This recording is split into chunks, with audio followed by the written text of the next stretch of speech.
Episode 1, The Phantom Menace.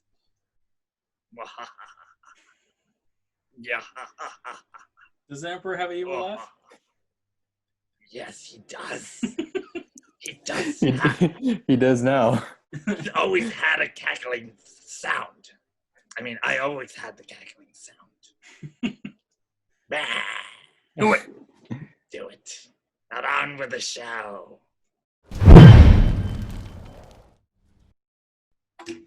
Today on the Highground, we're reviewing Star Wars Episode 1. I am your host, Cisco. My co-hosts today are Adrian, Patrick. How are you guys? Doing good. How about you, brother?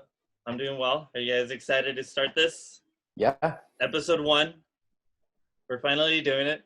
Mhm. We've always said we wanted to do something like this, and here we are.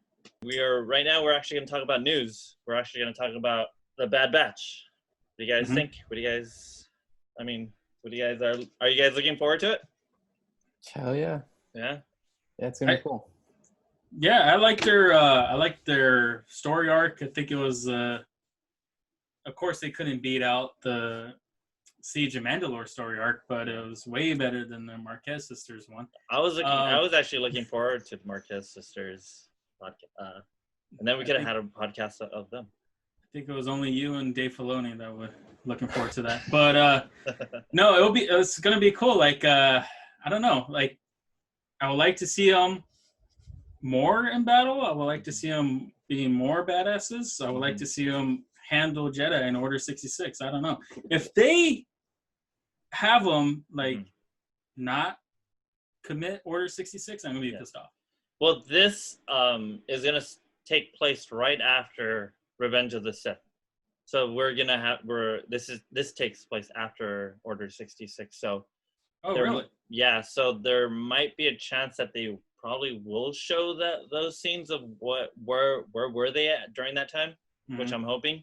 Mhm. I'm also wondering if they are gonna be part of the purge against the Jedi, the remaining Jedi. And I'm also looking forward to seeing if we're gonna see Anakin, or not Anakin, but more like Darth Vader, kind of in proto form before he gets like the suit, or is he just gonna have the suit ready? And Well, the end of Revenge, he already had the suit ready. But it felt like there was some time that was passing by. So they really didn't establish it correctly, but I'm actually looking forward to see kind of. I love it when they start filling in like the gaps. Yeah. Because we got our answer about how Anakin turned to the dark side, and then we got the fight with Obi-Wan and Anakin, and now we get to see like that very special like part where remember how at the end of Clone Wars where Ahsoka she dropped her lightsaber, and then the next scene we see Darth Vader come in. So there is some time that takes place. I wonder if that was done on purpose in order to show this is where it's going to start and this is where we're heading to. Yeah, that makes sense. Like if they had like already known that they were gonna do like the Bad Batch, and then they kind of like wrote in this little like time gap, like because when I watched the finale, I kind of thought the same thing where I was like, okay, well that's a big jump. Like how did we get here? Like what transpired? Yeah. So that makes sense. Kind of like a foreshadowing of like where we're heading, kind of thing. Yeah. Because at the end, those guys were already galactic stormtroopers. Yeah. They weren't second phase clones. So this took a while because think about it, they all got to change their armor. They got to change into the Vector class Star Destroyer to the actual Imperial Star Destroyer and all that. Right. Yeah. So yeah, it took a while. So I mean, the other thing too is, are we gonna see the Bad Batch start wearing some of the stormtrooper outfits? I would like to see that. Or do you think they'll find a way to take their inhibitor chips out? I don't know. Like if they pull a Rex on us, Mm-hmm. I wouldn't really like that. I would like to kind of see them be the bad guys in a sense, you know, like a different point of view and a different point of view, blah blah blah. Yeah. But like, I don't know, because like that's already been done, Mm-hmm. and if you're just gonna make these guys heroes, then just have them during the Clone Wars because they're already heroes. Yeah. And if you're gonna have them at this time in which technically they're not heroes, they're like the oppressors, then keep them as the oppressors. Yeah. Right. I think it's cool too because they give us like bad guys that we root for. Like if they are bad guys in it, it's kind of cool because we already have like a little bit of a knowledge about them. We all thought they were really badass when we saw them, and now it's kind of like even if they do bad things, we're still kind of like rooting for them because we like have this attachment to them already. We're a little bit more connected to them, so it's kind of like I wouldn't mind seeing them go to some planets and maybe show how like the Empire took over there, and you know some of the deeds that they did that like you know kind of put the universe in check and scared everybody and was like, okay, shit, the Empire's for real, you know? Right. Yeah. So I wouldn't have a problem with that. That'd be kind of cool. Yeah. Another thing that I'm actually looking forward to is, are they gonna have the episodes that were not released for the Clone Wars and transition them onto the Bad Batch? Kind of, we get to see another side of things. Right. Because there was another a few episodes that were supposed to be on the Clone Wars of the Bad Batch, but they never did make it onto it. Like while they're on Kashyyyk. Yeah. Even that. Yeah. So it could start off in that area during Order 66, which would be pretty badass as it is, and then make their way and do the transition to the Empire, which should be awesome. I really would like to see that. I also want to see whatever happened to what was her name? Asajj Ventress. No, sorry, Asajj Ventress. Oh my god, Ventress. I'm gonna get like. Well, yeah. Well, that was the other guy. Oh man, Asajj Ventress. Yeah. So let's see. There's another thing. Maybe they'll show how in the last one, Skywalker, you know the girl that they find on that planet, and she was a former trooper, but like so and then she kind of told the story somewhere on the lines of like, well, yeah, when they came planet to planet, like, you know, they took us and we just became like their soldiers basically, like we didn't really have a choice. You know, I wonder if this Bad Batch thing will kind of go into it because they're already not clones, and to this point, I mean, they are clones, but they all look a little bit different. They're all like a little bit off. So I wonder if anywhere in this show, if they're going to show how the Empire did that and how like they started to kind of like, dude, if we have this big of an army and you know we're going planet to planet to planet, are they going to show how they slowly start to like integrate just, you know, I guess the human species, more or less slaves into you know becoming soldiers for them or what? I thought the kids. I think that they kind of just like popped that out of nowhere, and then you know maybe we'll get some filling in if we're going to be following around this, you know, this group of clones or former clones or whatever we're going to call them. Right. That are like, they're probably going to be like the last of the Fett breed, you know what I mean? Yeah, exactly. What do you think they're going to use Mandalorians? They're going to wipe them out, right? They have to wipe them out. So well, that's like a big the Purge. The Purge, yeah. So I wonder if that's the next step. You know, we get to see the Purge. And that'd be badass. Yeah. So we might even get to see Moff Gideon in it. Oh yeah, cartoon of him. Yeah. So we get to see that. That would be pretty cool. Yeah, I like the sound of that. So I'm sure they're probably doing this on purpose because they want to set up for Mandalorian. I was gonna say they're probably gonna like tie in at some point, you know. Yeah. So we're probably gonna see a lot of new characters. I'm also hoping that we get to see Boba Fett. I mean, it could be a lot of things. So I'm hoping that, because even if you think about it, just having the Bad Batch of them kind of like almost like the A team, because that's what it felt like to me. Like they're like the A team of clone troopers. Yeah. So I could see them breaking off, them them being chased by the Empire, and then helping out random people. It doesn't seem like it could last a long time. Mm-hmm. Story wise, Right. but if they focus on different characters during that time, I mean, I think they could feel a lot more. Mm-hmm. It's kind of hard to think about, like how much content can you get off of the Bad Batch, Right. unless you kind of I do guess something. I guess there's stuff that we'll probably go on all kinds of. Well, I wonder how many seasons it's going to be. Is it just going to be like a one-off season? Yeah, I don't know. Kind of like to your point, like how far can they really take it? Like how many adventures are we going to go on with them? You know? Like, are they going to run into Ahsoka again? Are they going to run into like Ezra down the line? Or are they going to run into like any other Jedis? So it's going to be hard to see how it's going to work out. Mm-hmm. Or maybe it could be like the beginning of the rebellion. They joined the rebellion or something, but I doubt it. It's kind of hard after Rebels. They kind of solidified themselves with that story arc, so it's kind of it'll be weird for them to like intertwine together, I guess, mingle together.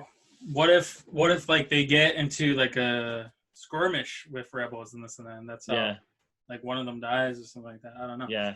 There's all these theories and cool stories that I'm pretty sure they could come up with, but I wouldn't want them to stretch it out too much. Yeah. 2 seasons, 2 good seasons. Yeah. That's all I need. Yeah, definitely. Something that kind of bridges the oh my god, I can't even speak right now. You want to go ahead? I feel like if the story isn't there, like Adrian was saying, like if it goes 2 solid seasons, just end it. Like don't try to create all this funky new content to keep it going. Like just because the way they did it with what's it called was perfect with Clone Wars. Perfect. We had all the different missions, all the different stuff that was going on behind the scenes of the movies. It was awesome. But if there isn't that much content to put into Bad Batch, like I hope they just make what they can and then leave it. Like don't try to alter the story or whatever just for this show. And, it just gets confusing. Like what's canon, what's not canon, all this kind of stuff. Like, Yeah, please do not retcon stuff. I'm so tired of people retconning stuff. I hope not. I don't think so. I think Filoni is pretty on par in trying to protect George's legacy. Mm-hmm. Yeah, he seems pretty dialed into the whole thing, and it sounds like they talk a lot. So let's move on to our main topic, which is we just recently rewatched Episode 1, The Phantom Menace. So how do you guys feel about it in comparison to how it was before to how you see it now? I mean, do you guys remember? It doesn't matter who goes first. Whoever wants to go first, go ahead. All right, well, I'll go. All right, so this was the first Star Wars movie that I've seen in the theaters. So I saw the original trilogy with the extended edition, special edition VHS. Saw the Jabba added, the Ewoks at the end. The song changed, right? It was what was the original song? Like it was up, yup, or something like that. I don't know. Yup. Okay, there you go. So this, like, my brothers were super excited about this. So, like, all those movies they seen. Well, this was Darth Vader as a kid. This is this and that, and this is way before that. So it was like exciting, and I went to go watch it. I want to say in 1999, I was probably 6 years old. So it was perfect for me. I did like the funny stuff in there. Jar Jar wasn't my favorite character, but he was funny to me. Yeah. The pod racing. Because these movies were catered towards you. Yeah, exactly. Your age range. Exactly. So the pod race was cool. The battle in the end, like the star battle, was cool. Of course, the Duel the Fates was awesome. Having the cool new badass looking Sith. Like I had a lunch pail of Darth Maul when I was when I was that age. Yeah. So like, I liked it since then. And then when the movies came out, like, all right, I was getting older, and I stopped liking the kiddie stuff because I was already getting older. And like, all right, well, I could tell this is kiddie stuff, and I could tell this is supposed to make me laugh, but it's not really making me laugh. It's just annoying me in a way. But now watching it as an adult, I'm seeing all this other stuff that I'm like, of course I wouldn't like understand this as a kid, but as an adult I understand it. So it's like watching the movies like in two different viewings. Yeah. The kiddie one, and then the adult sophisticated version of it, which I'm going to use that word carefully, sophisticated. But like me watching it back right now, like in the beginning, just the crawl. I like that crawl because it goes into the politics of the galaxy. And a lot of people did not like the politics in the prequels, but I love them. And I think it's essential for the prequels. Like, it makes it realistic. It makes it so that if you're reading a history book and you read something and it lays out just kind of like how Palpatine took over, which you could read in history books, like how dictators have taken over, and this and that fits in. It fits that structure. It makes it more realistic. It makes it grounded. It's not all make-believe that, well, I killed this king and now I'm ruler of the galaxy. No. Right. It's legitimate. Yeah. And that's what I really liked about it. And especially now that, I'm into politics, I'm into history and all that. So really, really shined to me. Yeah. But I don't know. Do you guys really like the politics of it all? I do. And I think I like it for exactly the same point you said, is that it's realistic.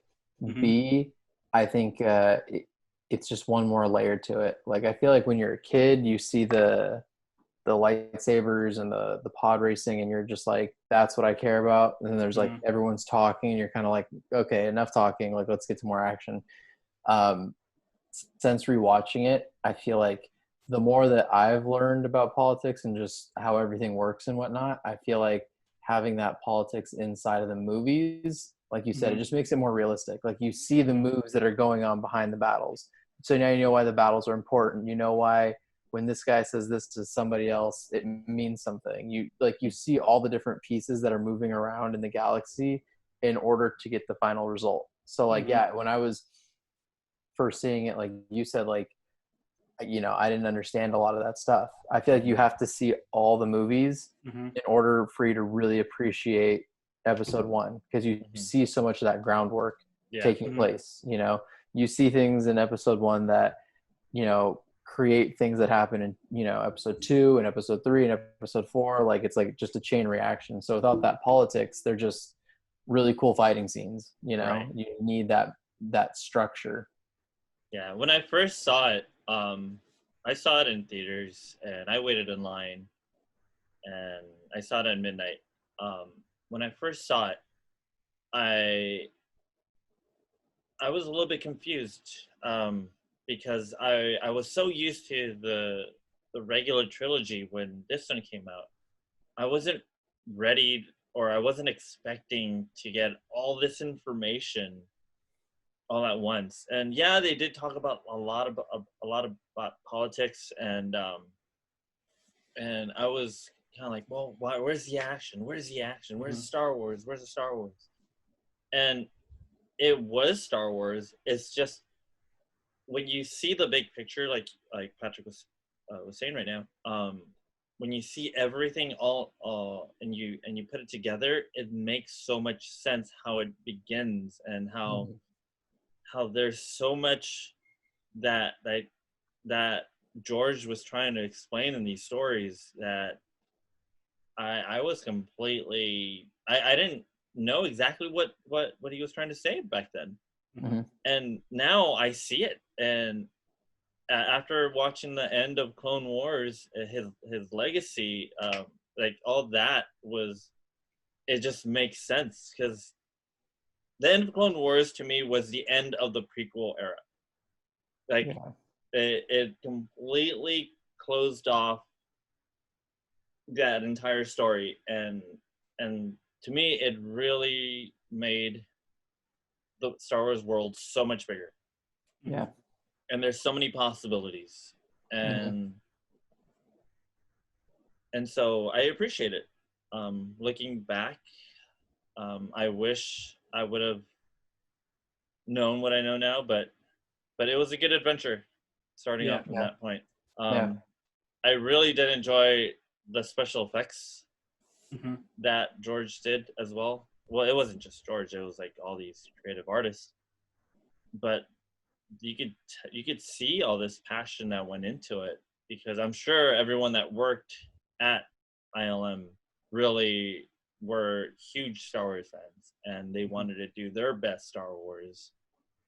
And I really appreciate it. And there's going back to the story, there were some subtle dialogue moments in episode 1 that I didn't really catch until like I rewatched it today. Oh, well, not yesterday, or the day before. Sorry, and I was kind of like, oh, I never noticed that when I was a kid, or I didn't know that. There was like there's one scene where they're talking about the spaceships that they're gonna go attack the droid donut. I forgot the name of that thing. And they were saying that their weapons aren't as powerful as the Trade Federation, the Naboo starfighters. And that was something that it didn't click on into my head back then. And now I see it, I'm like, wow, that was really cool. So I did appreciate it a lot more. Yeah. I think there's a lot of levels of genius to the movie. Of course, I feel like you have to have seen all of them to take in all these things. Like if you just saw it by itself, yeah, it's a cool standalone movie. Like if you've never seen Star Wars and you don't know any of the story, anything, you would watch it and just say that was a cool movie. Yeah, sure. You know, there's a lot of really cool stuff that goes on. There's some dialogue stuff. There's story to follow. Cool.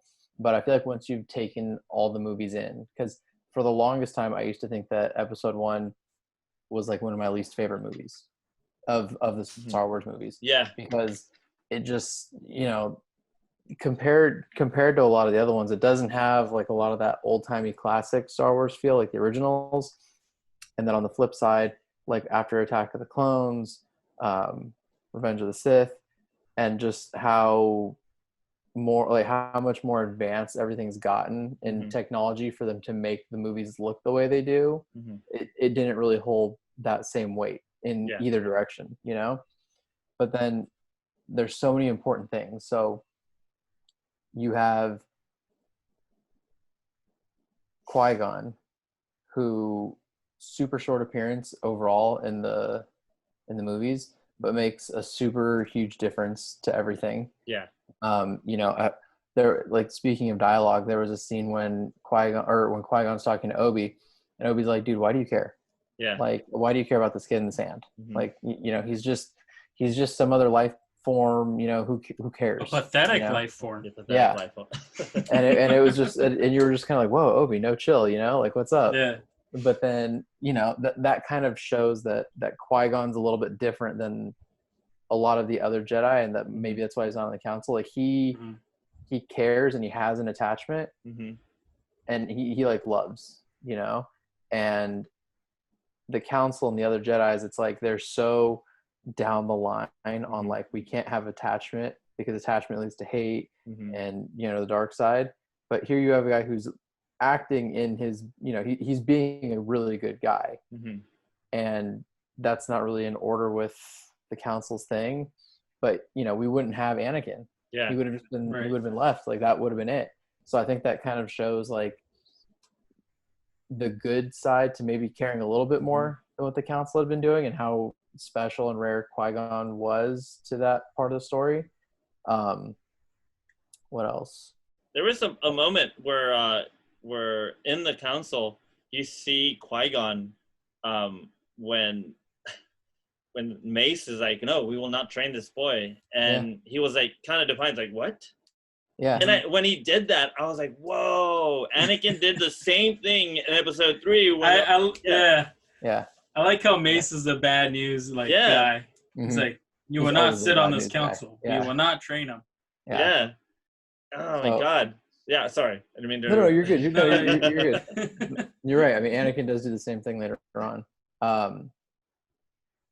So then you have Anakin having the loss of a father figure, which he had only just gained. Mhm. So he had only just now gotten, a father figure. And this isn't really like a big Star Wars thing, like having a father figure around, even though, the Darth Vader Luke thing, like, sure.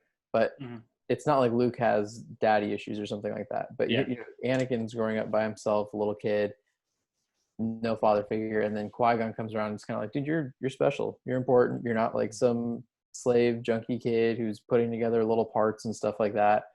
He's going to train him. He's going to take him off the planet, which is what he wanted to do. Mhm.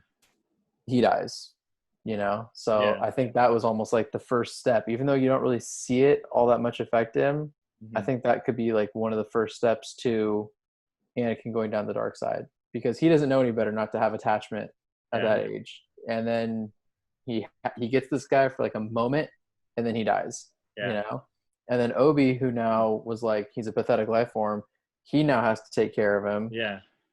And it's interesting because they have such a different relationship than Qui-Gon had with Anakin, whereas Obi's more of like his brother. Like, as much as he's the master, they banter about, like they've never had, like in the Clone Wars and all the different movies, Mhm. they have such a like a banter and a playfulness with each other Mhm. that no other apprentice and master have. Like, you see it in Clone Yeah. Wars a lot when you meet the other Mhm. apprentices, Mhm. and they're almost like equals. Like, he's like his brother. Yeah. So I thought that was interesting, where they don't have like that same bond, like, ever. Yeah. You There know, was. they What happened? I'm sorry. they just kind of bicker. Yeah. Like, that's like their thing. Like, there was this moment where Qui-Gon, Obi-Wan they were gonna head back to Naboo to start the war Mhm.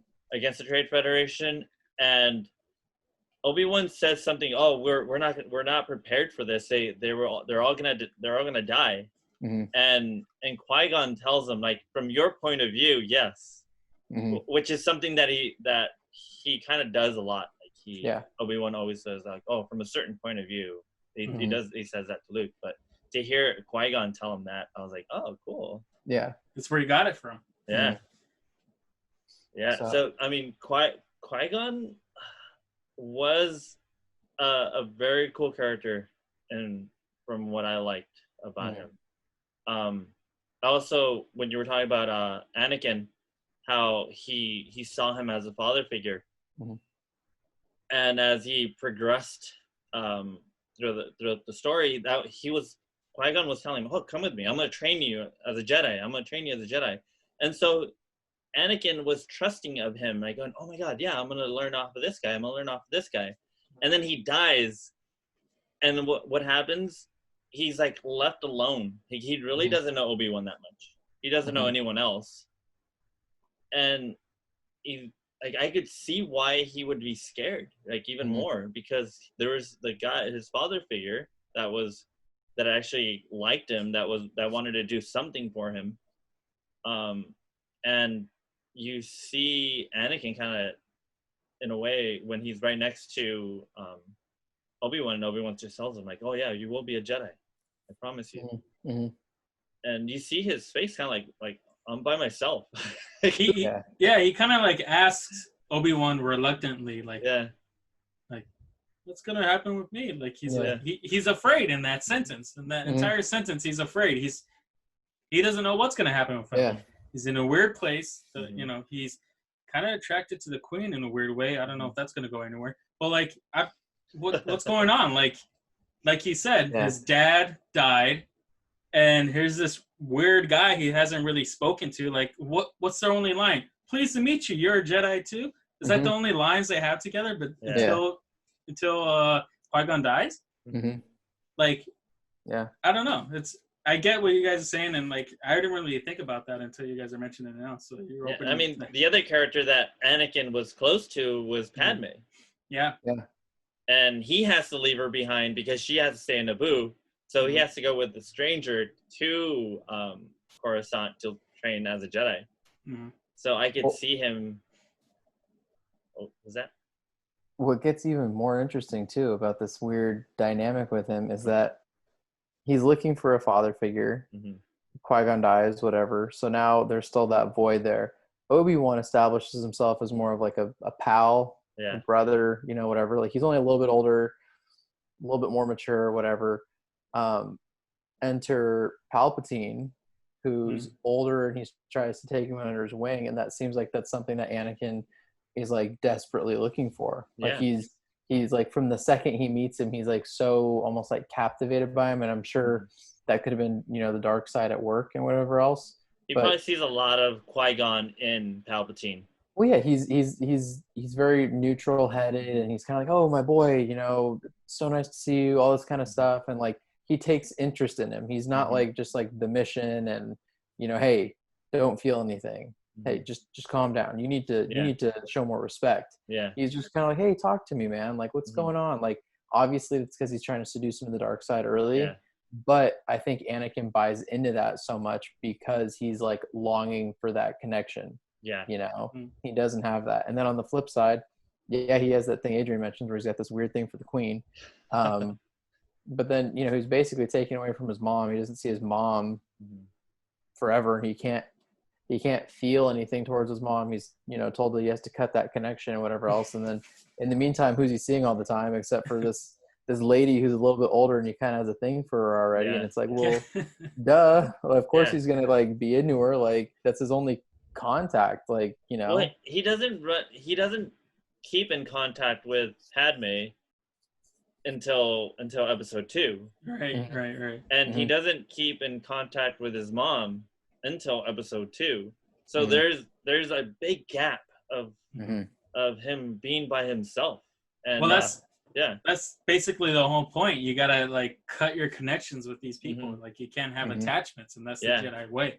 But I just want to point out real quick that I think it's so messed up that they picked this kid up from Tatooine, and he's a slave, and he looks like a slave because he's wearing like rags and whatnot. And he has the entire outfit through Coruscant, right? Through Naboo. And he only changes it at the end of the ceremony, right? The big parade and all that. Yeah.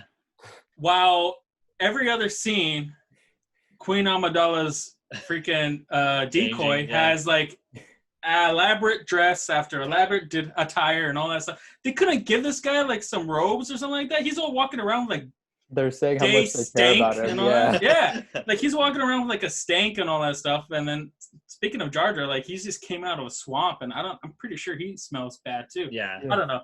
That's one thing that I watch now, like a kid. I'm like, it's just like a cartoon. They always keep the same outfit, but realistic, I'm like, that's abuse right there. Give that kid a shower. Freaking give. Yeah, I'm surprised he didn't take a shower or anything. Right. Yeah. Like imagine when he comes back from destroying that big, command center, right? He comes back and the pilot goes back into his pilot and it's like, oh, who was here? It smells like BO in here, right? He's got a stink. Poor kid. He's got a stink. Maybe his clothes are the same. Like he did have a backpack. He like probably had multiple pairs of the same rag. Well, it is Tatooine. It is Tatooine, so I don't know. Yeah, I don't know. They could have been slightly different. They're kind of the same, but slightly different. I don't know if that's kind of like slave wear, what they would wear back in Tatooine.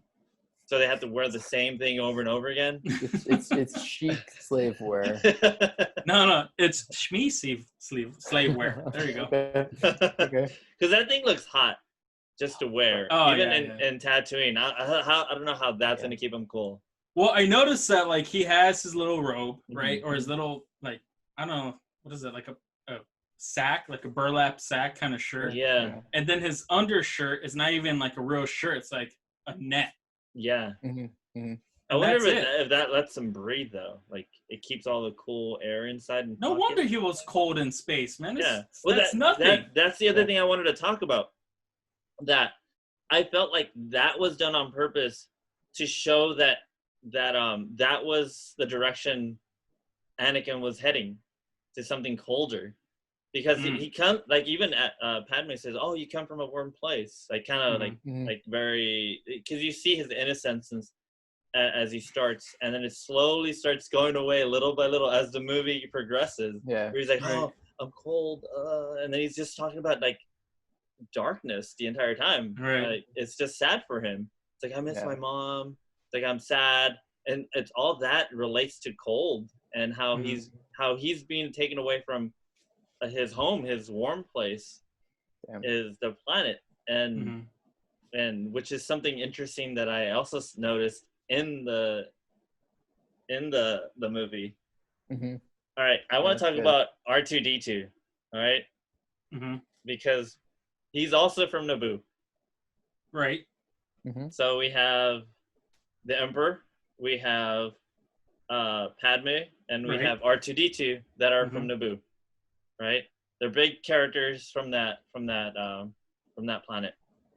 I really enjoyed how he was introduced. How he was like a repair droid, and he's already on the ship. And how the Naboo starfighter, forgot the Nubian whatever number. Put it in the comments below, please. I don't know what it is.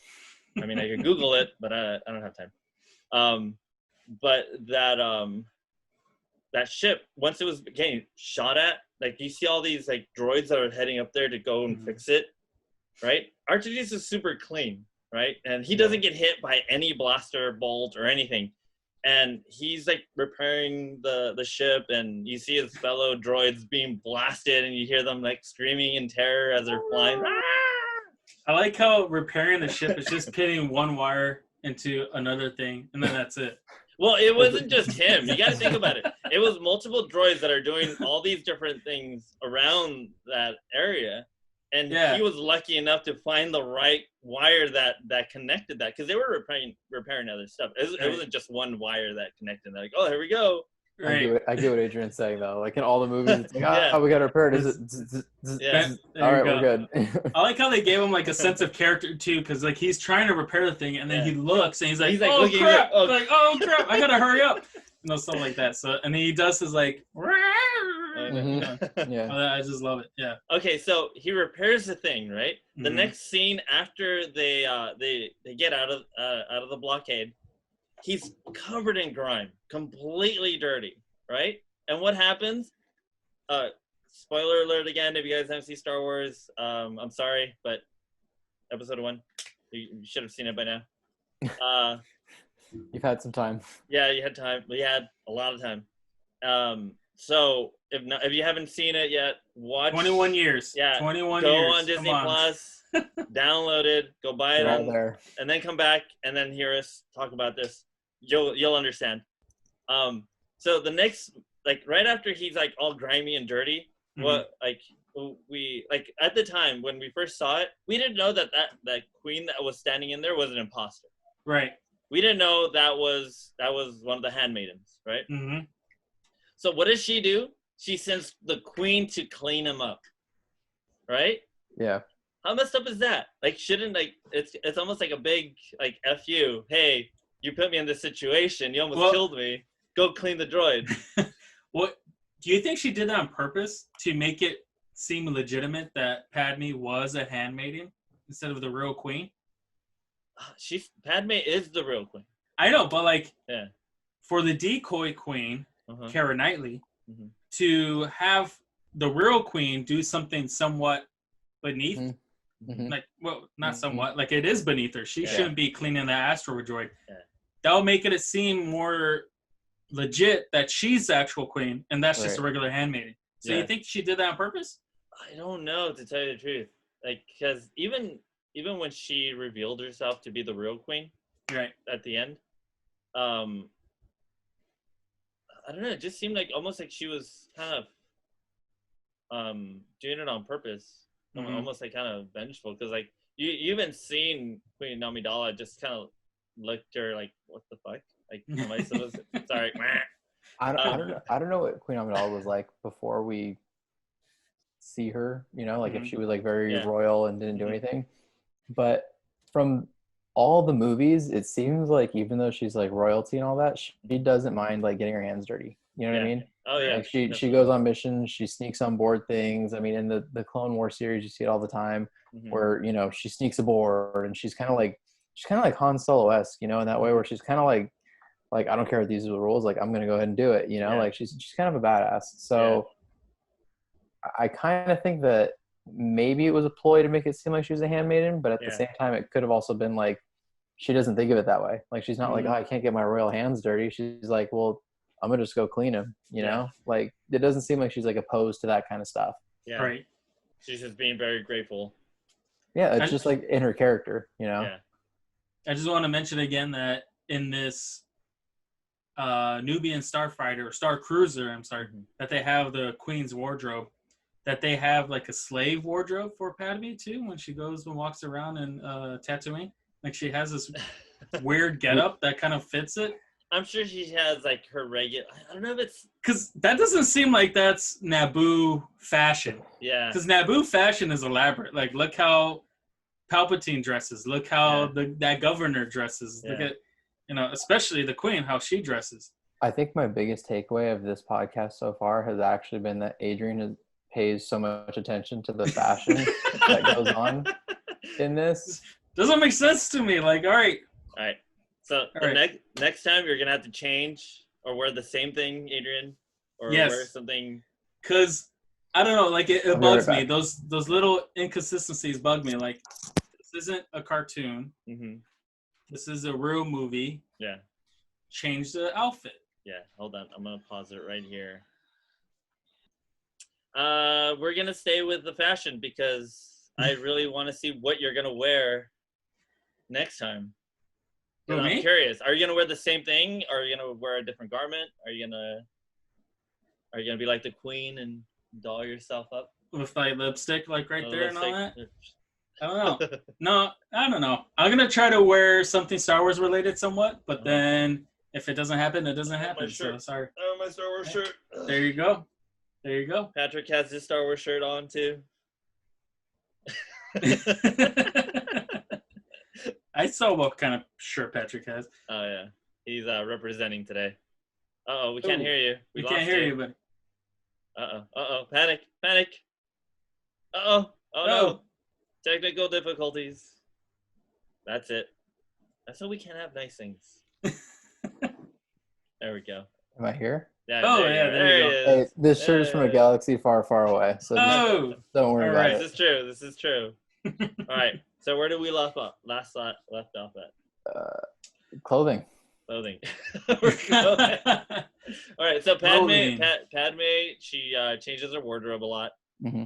We're establishing that.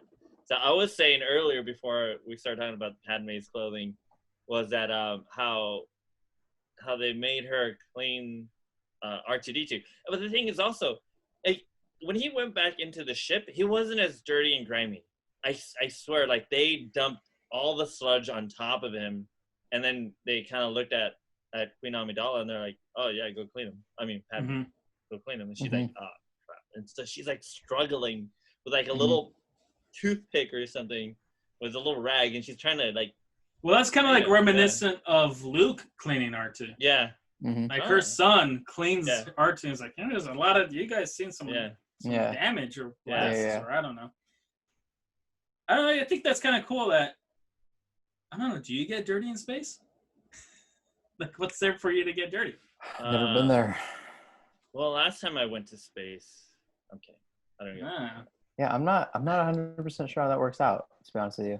Maybe I would have to imagine, I would imagine that there's got to be, there's got to be a lot of particles out there. There's got to be, Well, he did have his buddies like blown up right in front of him. So that stuff probably just gets knocked around on you. It's floating around as it is, so maybe.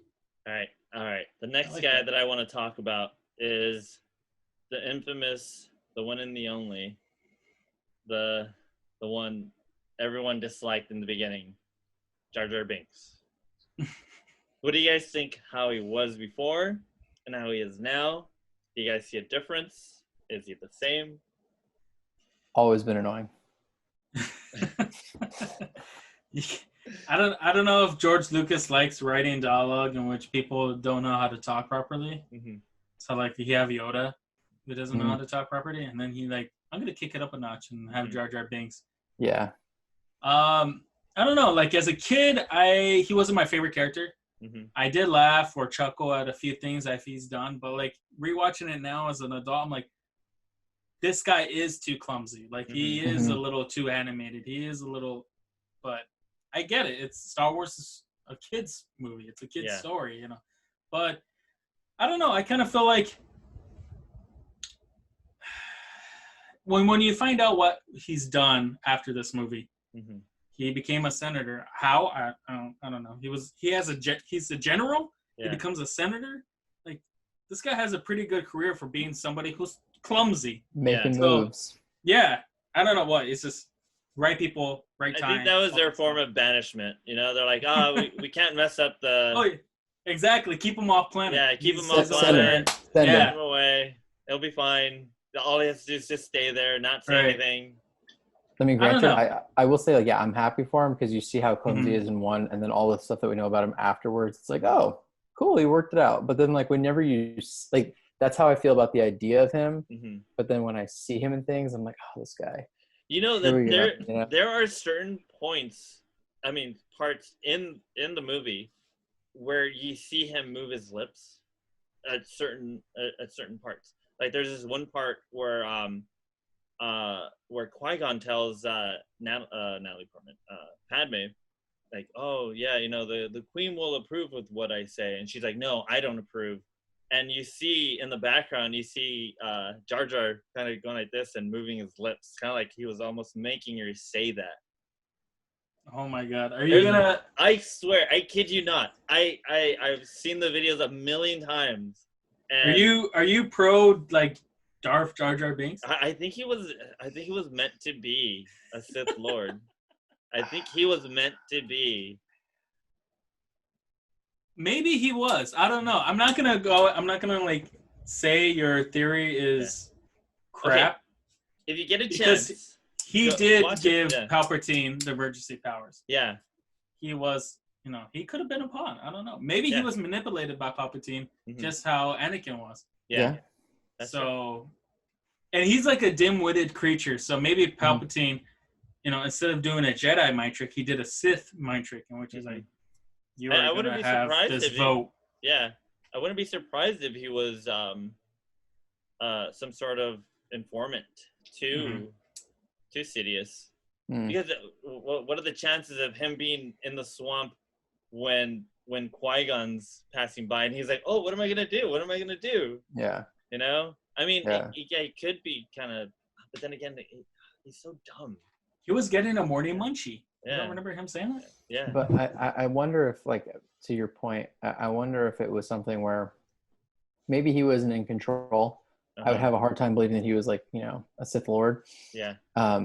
However, when you watch things do just kind of work out for him. Yeah. You know, like a clumsy thing ends up turning into, hey, you saved the day.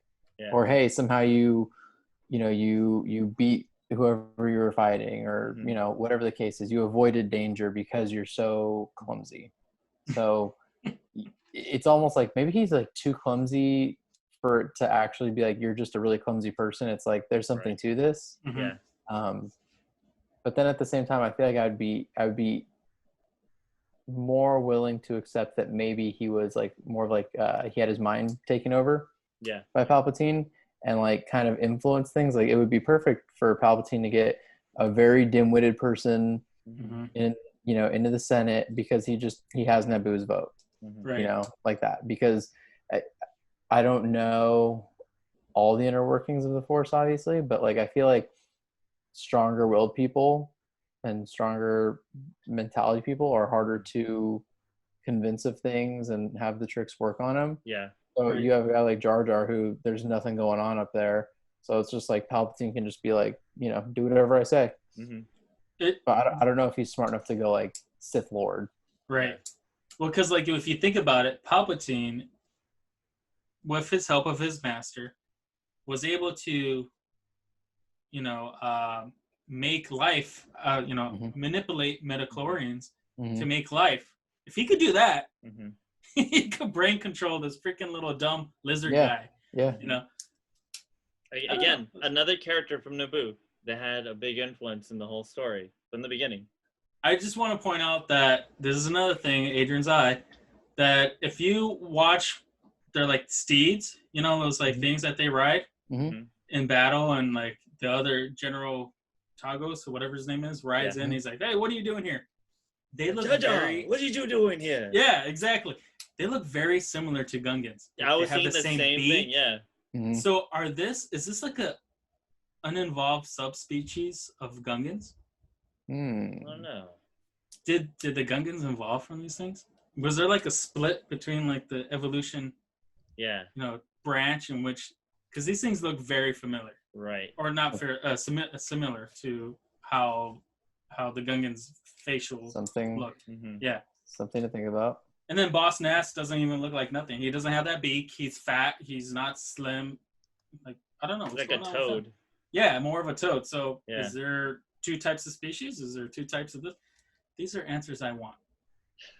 And these are probably answers we'll never get. Well, you know what? I do know. I don't know why I know this, but there are two types of Gungans.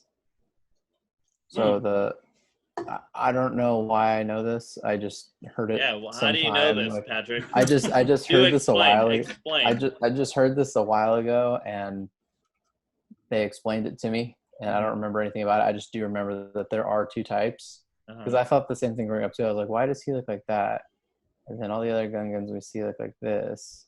But I guess he's like a different chain branch or whatever of species of Gungan. That's all I know about it. It's just that it is. I don't know.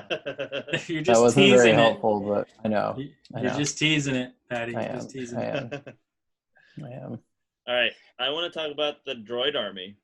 Mm-hmm. What do you guys think about the Droid Army? And of course, Newt Gunray and the Trade Federation. What do you guys think about them?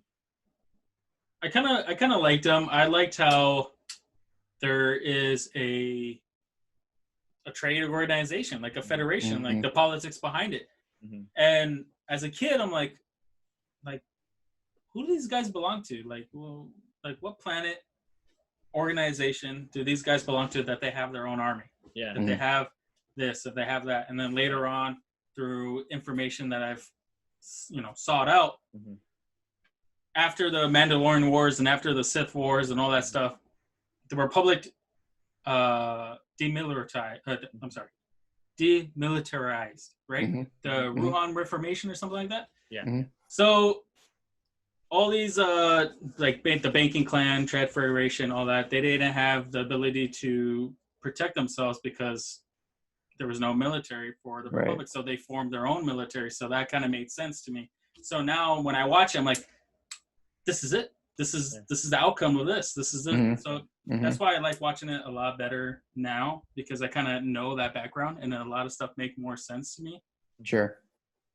But I kind of like their characters. It seems a little racist right now because they kind of have like Japanese style way of talking and like I mean, that was the first thing that I thought when I heard it, and I think that was one of the drawbacks from watching episode 1 was the first thing I noticed about their voices, that it seemed like they were making fun of Asian people. Yeah. And even if you look at the eyes of those characters, you're like, oh, why would you do that? That is not cool. Yeah. And I couldn't enjoy the rest of the movie because I kept hearing that. Oh, I can't even do it because I shouldn't even be doing that. Right. That's terrible. I'm like talking about it. No, I thought it wasn't cool. I mean, even like the way the Gungans spoke, I didn't think that was like creative.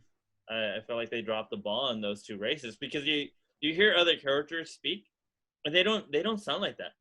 Right. Even towards the end of Revenge of the Sith, they don't sound the same way again. Yeah. Mm-hmm. They sound different. They changed it up because I think they caught on to how semi-racist. How bad it sounded? Yeah, bad it sounded.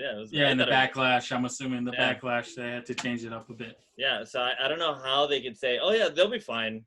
Yeah, we have a lot of Asian involvement in here that they'll see it. It's Star Wars. They'll like it. Like, nope. That was my biggest drawback. But going back to the Trade Federation, I did enjoy the beginning of when Qui-Gon and Obi-Wan got there to the Trade Federation. And it did start off somewhat slow, but it was really interesting, and you could feel somewhat of the tension of what was going on. But looking at it now, back then I was just kind of like, okay, what's gonna happen? And then you see them, like, get one. You see that C-3PO looking character, that silver one. So that was cool when I saw that. I was like, oh my god, C-3PO, but it wasn't. And I love the part where they started fighting the battle droids. And my all-time favorite part was when they closed the doors on Qui-Gon and Obi-Wan. The blast doors. Yeah, the blast doors, and you see Qui-Gon stab the door with it. And I'm like, whoa! And he's like really close up to it while it's melting. And he's just trying to make a big giant hole. That was awesome.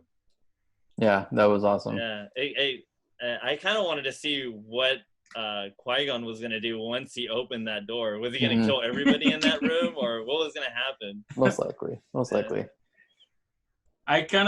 One thing I did not like is that when they're against that door and the droidicas are like blasting away. Yeah. Like, all right, let's get out of here. And then like they just move like that. It kind of looks super fake to me. I'm like, you could go back and pit a CG Yoda, but you can't have a better movement of those guys. Yeah. I don't know. That was supposed to be force speed.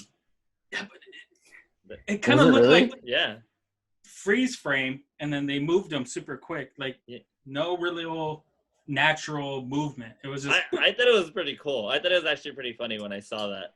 It's funny because it doesn't look right. I don't know. To me, it doesn't look right. Like I get it. I could. It was like force speed, all that. Yeah, it was just. It looked weird. Like it was. I don't know. I think they could have gone a little bit slower, where you could actually see them, not like the Flash, like. Yeah. And you see them running down the corridor. Yeah. Like what happened? I just don't think it was very clear what they were trying to accomplish with that, because it's either force speed and then they have to like do a better job of telling you that's what they're trying to achieve. Yeah. Or they have to slow it down so it doesn't just look like how'd they get over there. Yeah. Because as just if you're just watching the movie, you're kind of like, what was that? Yeah. Even the destroyer droids, when they put up the shields and they see them go, they have to turn off the shields in order to continue to go after them. Right. And I was like, why couldn't one of them or two of them just go separate ways and then stop down the corridor and wait until they shot and then just like deflect the laser blast back? But I really enjoyed that scene. I thought it was pretty cool. Yeah, I like how Obi-Wan had to explain to everybody that they had force fields. Like we couldn't figure that out on ourselves when their lasers were reflected off the lightsaber and blast back at them and didn't hurt them. Yeah. He had to say, "Oh, they're force generated." I'm like, "Yeah, we get it." What's so funny is that even as a kid, when I saw that, I was like, "Oh, they've got a shield." Yeah, as soon as they pop up, right? As soon as they pop up, like, "Oh, I know what that is," and then, "Oh, wait, Obi-Wan has to explain it to me." Okay. Yeah. And then Qui-Gon was like, "Yeah, I know. Like you have to like rub it in my face. I know what it is. I see it." Like, where did I get you? I thought I did a better job with you. I guess you need more training. A little bit more training before you can become a knight. Yeah. I do enjoy the moment too when Qui-Gon tells the council like, "Oh yeah, Obi-Wan's ready to become a Jedi Knight, but I want to train this kid now." That's like kind of pushing him to the side, like, "Yeah, I found the chosen one. I really don't want to. I don't want anything else." It's like, but he just goes with it. Yeah, it's like when you're an older sibling and then you have like a new baby, and then like they're just kind of like, okay, well, the attention is now on the baby now, and you're good, right? You're like 4. You can take care of yourself now. Like you're fine. Yeah. You know, that's what they did with Obi. He was just like, "Nice, chill. Yeah. Get him out there. Yeah. It's fine." That's also like he didn't leave him there. He's like, "Yeah, you're gonna come with me, but just watch for everything that I do. I'll explain to you later how that works. Just this is like how I do things.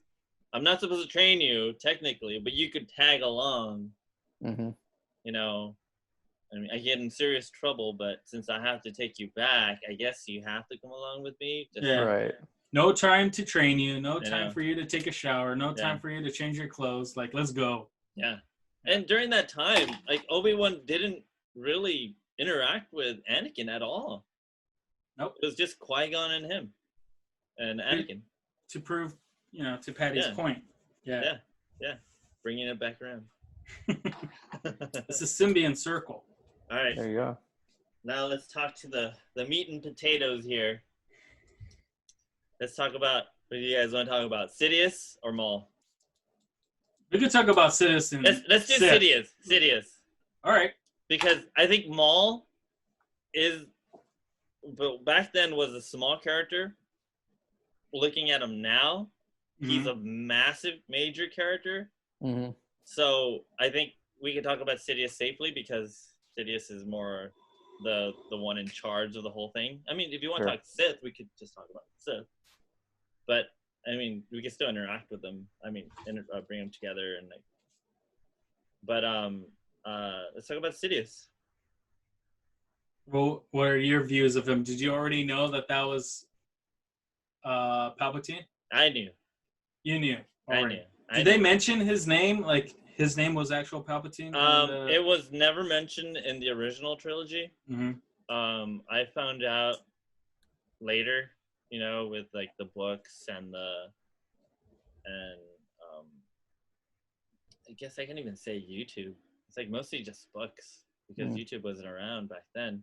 Mm-hmm. And so even like the internet.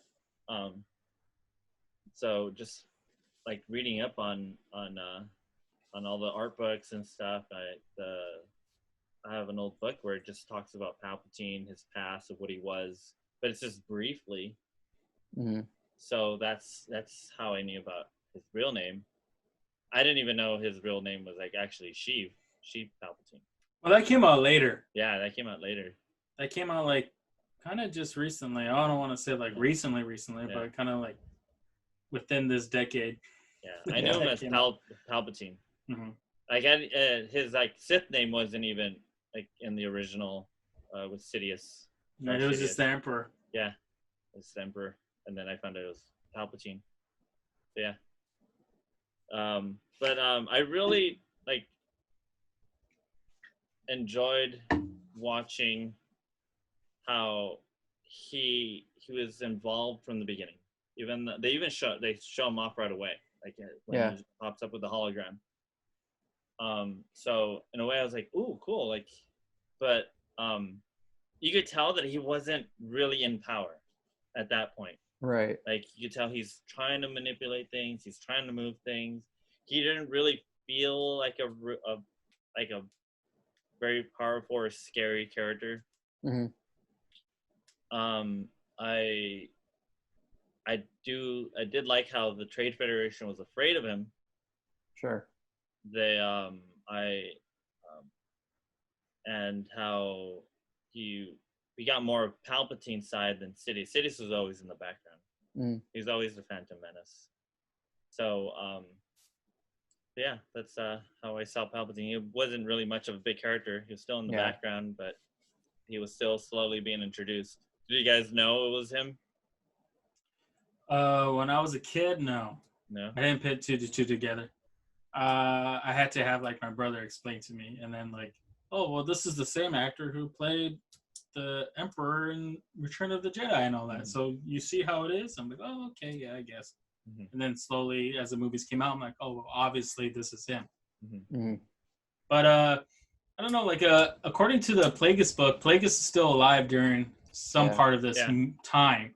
Yeah. Mm-hmm. So I'm like, how is he able to, with the rule of two, how is he able to already train Maul while Plagueis is basically still alive? Mm-hmm. So I don't know. You guys have an answer for me? Apparently towards the end, was he training Maul in secret?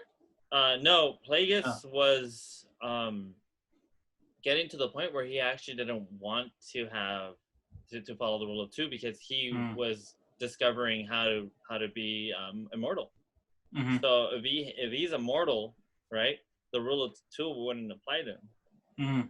Because he could just train whoever he wants, and he's immortal. He'll be the one in charge. He could take over the galaxy, and he wouldn't have that fear of being killed or anything. Right. So by that time, even Palpatine didn't care, because they just threw out that whole rule of two. out the door.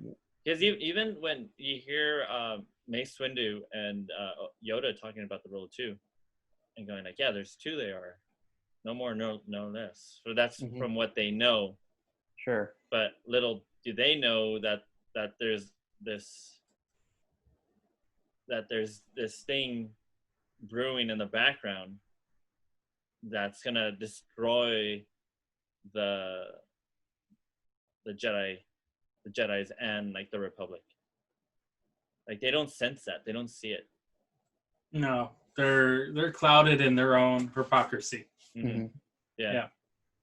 So so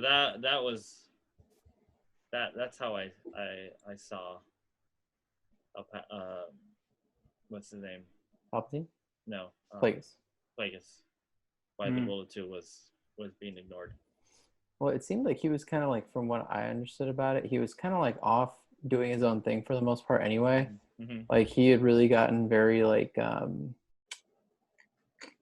I can't think of the word, but like kind of like in isolation, like just working on his immortality thing. That, I mean, not to say that he wouldn't have known what was going on, but it just, like you said, just didn't seem like he cared. Like he was working on something so much bigger. Yeah. That he was just like, who cares about the rule of two? I'm gonna be immortal. Like, big whoop, you know? Yeah. So it, like you said, it just didn't apply. Yeah. It was just Sidious. Yeah, you know, go do whatever the hell you want. Yeah. No, you want another you want a Padawan? Good. I feel like once Palpatine was elected Supreme Chancellor, then he's like, all right, now I'm gonna I'm done with this guy. Yeah. Like he helped me set up all this, like I don't know, like I didn't read the actual book, but I like crib notes and all that stuff. Yeah. But he's the most influential, political, powerful guy in the galaxy now, and he doesn't need a master. He got everything from him. Now he could start his own dynasty and all that. So I'm assuming that's when he decided, bam, you're gone. He killed him right before he became Chancellor. I think he did it right when Darth Maul was actually fighting Qui-gon and Obi-Wan. During that time, that's when he assassinated Plagueis. Can we talk about Duel the Fates? I guess we can. Well, yeah, I mean, why can't we? We're talking about it. We're talking about Maul. We might as well talk about it. Yeah. Yeah, there you go. That's the reason why I kind of wanted to wait, because Maul and the Duel of the Fates is pretty badass. I think Duel of the Fates is still the best lightsaber duel in the prequels. Yeah. Like Obi-Wan and Anakin, yeah, that was pretty badass. That was pretty cool, choreographed, all that. But Duel of the Fates, come on. Yeah. And especially how Filoni talks about how the Duel of the Fates and what was so important. Why is it so important? That it made it really much more interesting. And you kind of open your eyes like, oh my god, like this is really awesome. Like watching it the second time. Yeah. Hold on 1 second. Go. Like Adrian was saying, I like it. It's so badass, the fight scene. Also because you see different people, but everyone for the most part yields a very similar lightsaber. I think you can't tell me every Star Wars fan in the whole world wasn't like captivated by what Maul was doing in the fight. His lightsaber, like everyone wanted one of those. Like you go to Target or whatever, or Toys R Us, and everyone wanted those double-sided ones. I had one. Dude, they were the coolest because you're watching him do it. It just, you've never seen anybody fight like that, you know. And even in the rest of the movies, people have certain styles and whatever else, but exactly. No one fought like that. So it was just kind of like, what in the world is happening here? Yeah. When you think about it, in the original trilogy, episode 4, it's an old man and a robot guy. Yeah. Yeah. All right. Episode 5, it's a robot guy with a poorly trained wannabe Jedi. Right? And then you get slightly better with episode 6, it's a full-on Jedi Knight, Mhm. and still a robot guy, but like this is the height. Yeah. This is the height of the Jedi. Yeah. This is the height of the Sith. Well, not really the height of the Sith, but this is like, the Sith coming back. Mhm. Yeah. So it was really awesome. Like it really blew my mind as a kid. I wanted to go back to watch it. Just, screw everything else. Mhm. I wanted to watch that scene again. Just fast forward, dude. Just get to the fight, Especially with that music. John Williams really hit it with that. And it was so good that they had to use it again in Revenge of the Sith. Yeah. Well, dude, it's so badass that there's not even speaking. So yeah, in the whole thing, it's all facial expressions. Like when Obi-Wan is stuck in the door, like the little ray shielded door, and he's just like he's ready to go. And Maul's like pacing back and forth, like they're not saying anything. It was like an animal, just pacing back and forth. It's just all facial expressions, and you're like, that's even more intense. Yeah. Like I don't even want him to talk because you can see it. You see it in their body language, their faces, and you're like, oh man, like. And you can see his character development, Darth Maul's character development from Episode 1 all the way to the Clone Wars. Yeah. And Rebels, and how I think. After he lost, he just went crazy, and and I don't think he ever regained his focus. Like like they were saying that Anakin was very powerful, and then he got his limbs cut off, and he lost some of that power because, again, the midichlorians that were in his body were not there anymore. Like he didn't have that strength in order to beat Palpatine. That's why Palpatine just really didn't use them as a pawn at that point. Like, oh yeah, just use your son, whatever. Yeah. So when Darth Maul got chopped in half, he lost a lot of power because him and Obi-Wan were par fighting. Like he out-dueled Obi-Wan, and it was just his arrogance that got the best out of him. After that, he couldn't do anything against him. He couldn't beat Obi-Wan in any match. I mean, did he beat him in the Clone Wars? I don't remember. I think Obi had to retreat because Savage was there. Oh, okay. And Sidious came and whipped their ass. Yeah. So he never beat him in a one-on-one again. Yeah. Obi-Wan far surpassed him at that point. Yeah, and especially in Rebels, Obi-Wan was that's it. One thing I will say though about Maul is that he loses his body, he goes crazy. But you notice that he gets smarter. So in the first one, he's a lot more cautious. He was just the physical, being that he is with the fighting style and the obeying orders. He gets so much more intellect as he develops that he starts to use that to make up for, his loss in limb, his loss in that power. He becomes a much more critical thinking person, Like when Anakin loses his limbs, he becomes submissive.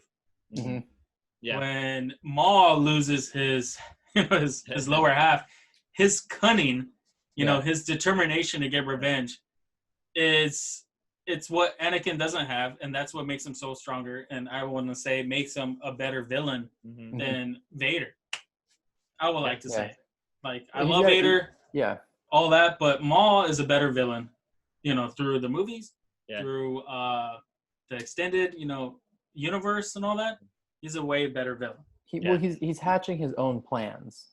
He's concocting his own stuff. You see the revenge he wants. You see it's cool because in Clone Wars especially, you see him putting things together. So he goes from being crazy to now he's articulating plans and putting together what the Sith were doing and all this stuff. His character development is just so much to where he's a bad guy. And by the end of it, you're rooting for him. Dude, I want this guy to win. Please, you need to win. Look at this road to recovery you've been on. And you're still badass. I want you to win. I mean, you look at even Palpatine when he starts noticing that Maul's making all these plans. And I'm like, oh, wait a minute, what are you doing? I let you loose. I let you live because you weren't supposed to be this smart. Yeah, right. Yeah. And I'm like, oh man, you surprised me. You've become my rival. Yeah, exactly. And he came and kicked his ass. I like that. Oh my god, I love Killed his brother. Killed his brother. Yep. Spoiler alert, just in case if you guys haven't seen Too bad.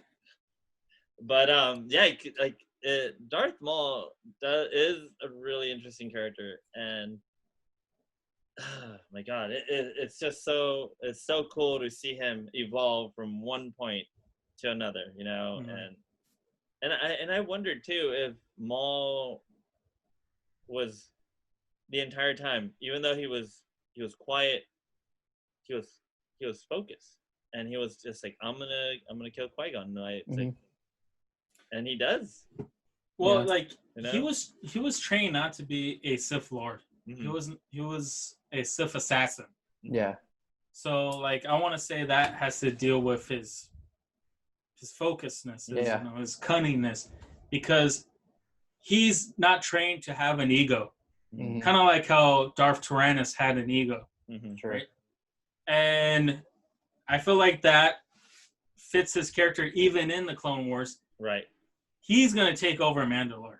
Yeah. Right? Mhm. Yeah. Yeah. He's gonna seek out a way how to defeat Sidious. Yeah. He's gonna seek out a way how to get his final revenge, even though he fails. Yeah. So I feel like that is what's missing from Vader, and that's what's missing from Tyrannus, and that's what's missing from like all the other wannabe Siths out there. Right. Is that he was trained to be cunning. He was trained to, use what was around him, his abilities, what he could use to get his what he wanted. Yeah, I agree. Yeah. I mean, towards the end, you could tell that he didn't want to succeed. He didn't care about Mandalore. He just wanted the Emperor's plans to fall apart. Right. At that point, he's just like, there's no way I could beat this guy. There's no way I could win. And the only thing I could do is just destroy his legacy, what his plans of what he's trying to do. Even when he's doing all that, he's realizing towards the end, he's like, oh my God, like Sidious has all this planned out and I didn't even know about this. Right. Like, what the heck is happening? And because in the beginning, when he took over Mandalore, he did it for Sidious. He even tells them, right? He's like, hey, I was doing this for you. He's like, no, like I don't need this. This is not part of my plan.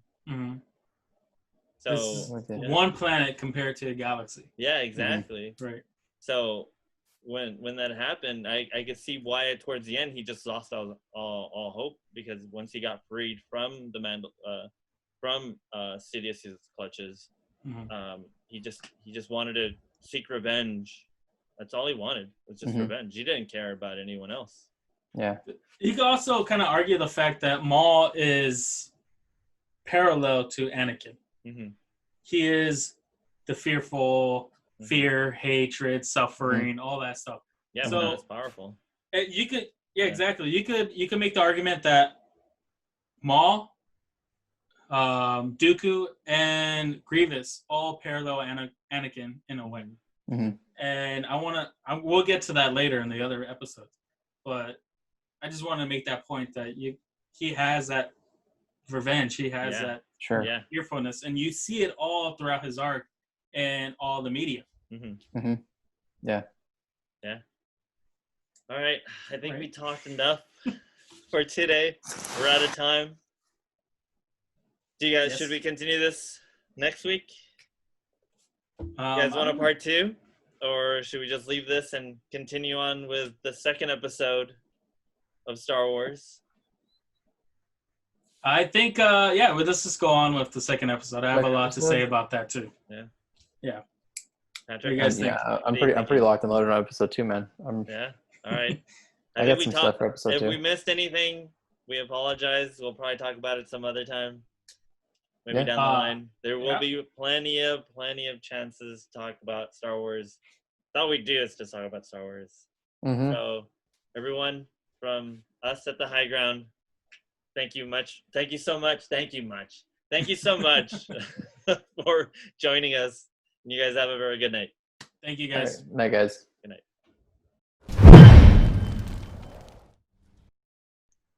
All right, thank you guys, and don't forget to follow us on Instagram with Highground Pod. So what I'm going to have there is a profile of us as the hosts and upcoming episode ideas, Star Wars memes. So if you want to have more contact with us, You can even leave comments. Go ahead and follow us, and thank you very much.